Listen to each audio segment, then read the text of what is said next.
This is Lady T 506. Welcome to my channel. Today I'm going to be doing the Real Housewives of Atlanta Season 3 Episode 13 review. Show starts off Phaedra and Apollo, they're in their kitchen and they're getting preserves ready for the sip and greet, and that's when, all the people, family and friends who haven't seen their baby yet get to come see the baby and I guess sip tea and eat preserves and all that stuff. And Phaedra's telling Apollo how Kim was talking about their baby and him being in jail, and he's saying how, that was wrong for them to talk about the baby and all, and how, he wished people would, he had a past, but, that's behind him now. So we gonna get on the day of the sip and greet.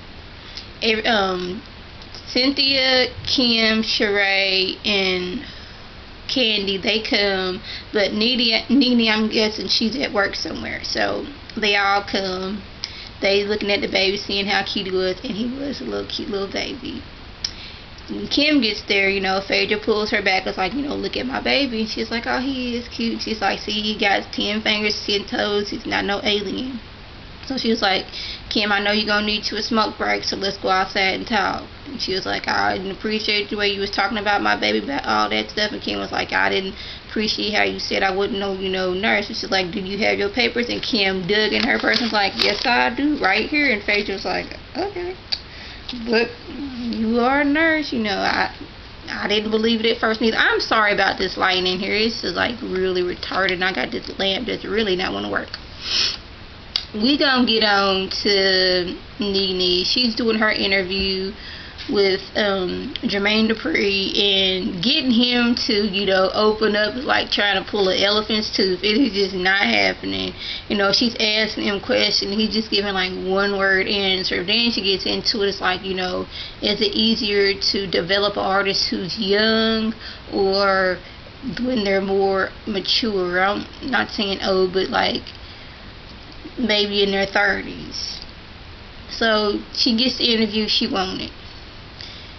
Kim, she's at home getting ready to go on the promotion tour with Candy, and again she's being extra mean and extra rude to her assistant, Sweetie.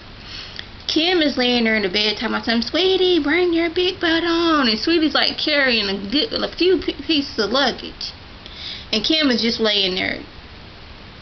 Kim, I guess, apparently is anemic, and her doctor gave her some shots. I think it's a B1 shot or something like that to help with her energy. And I think personally, while she's doing this promotional tour, and if she's going to be singing on stage, she shouldn't smoke right before, because that could, make her voice sound weird. I mean, her voice is not the best, but smoking maybe do a little bit to it.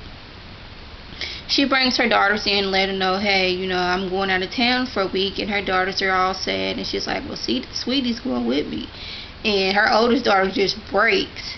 And it seemed like she was more mad about Sweetie leaving than she was her own mom. I don't know if I was the only one that thought that or not.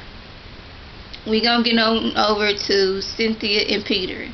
They're having trouble because his restaurant uptown isn't doing so well, and he's needing, some investors to come in, to invest in the club so it could stay open. And it's like, this is right before the wedding. I'm already stressed out about this. So in comes Hill Harper. I know he wrote a book, and I know he's an actor, but I did not know he was a relationship expert. He comes in and asks him questions. As soon as he sits down, he's like, well, here's my new book. Go ahead, Hill Harper. Go ahead and promote your book on here. Anyways, he's asking them, how do you feel about each other? And, Cynthia just lets it know, I've invested a great deal into his restaurant, and when it comes to, wanting, put some money into the restaurant, I was partner. I was, we 50-50. But when it comes to making decisions, I'm always, in the dark about what's going on. And Peter said what he had to say, and they're trying to settle things, but we gonna see. We gonna get on to Candy and Kim. They're going, on the promotional tour, and they have a tour bus. And Kim has brought like, I don't know how many luggages I guess she gonna need to change quite a few times, but you don't need to change but once a day. And I can see if you're doing like multiple you're doing a concert and you want to have multiple outfits, I can see that. But this is like a promotional tour.